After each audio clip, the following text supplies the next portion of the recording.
Food travels, spaghetti and potato. Food offers many examples of long distance cultural exchange. Traders and travelers introduced new crops to the land they traveled. Even ready foodstuff in distant parts of the world might share common origins. Take spaghetti and noodles.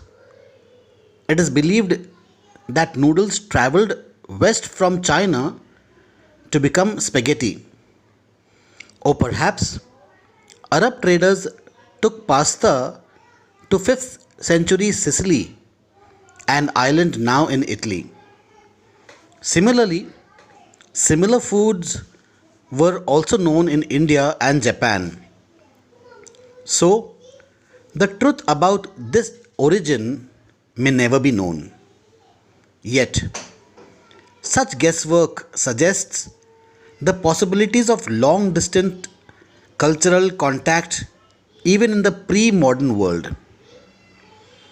Many of our common foodstuff, such as potatoes, soya, groundnuts, maize, tomatoes, chilies, sweet potatoes, and so on, were not known to our ancestors until about 5 centuries ago.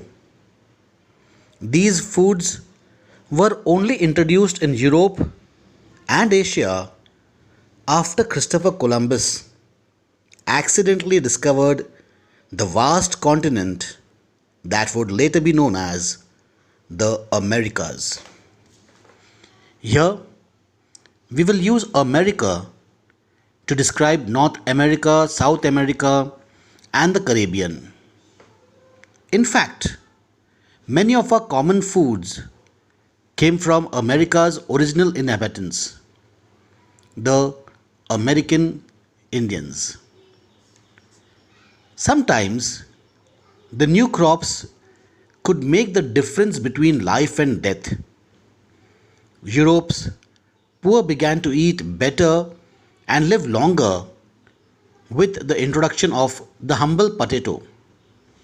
Ireland's poorest peasants became so dependent on potatoes that when disease destroyed the potato crop in the mid 1840s, hundreds of thousands died of starvation.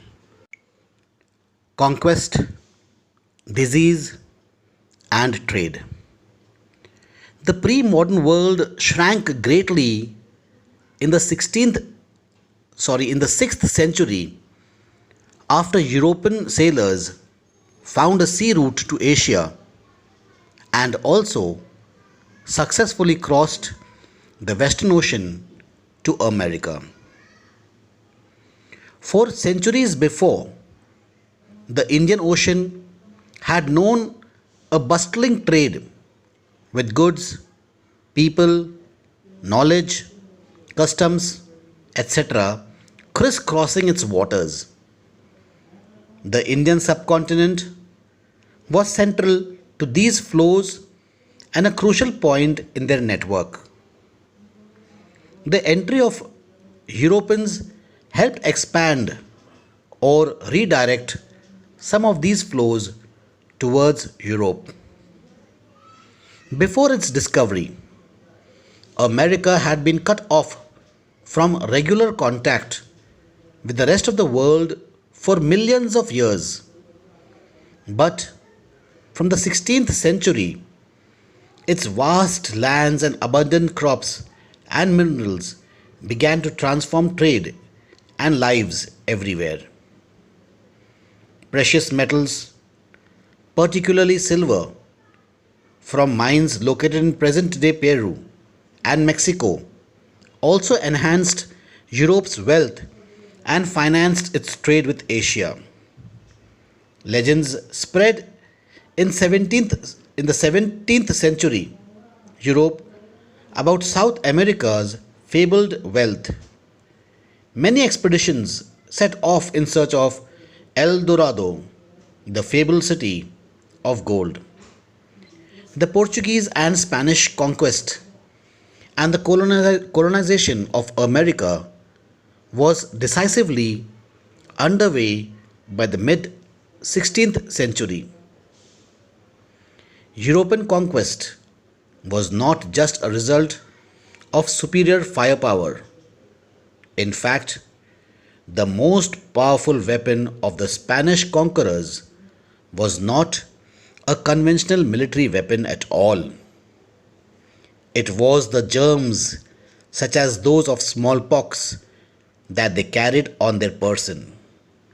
Because of the long isolation, America's original inhabitants had no immunity against these diseases that came from Europe. Smallpox, in particular, proved a deadly killer.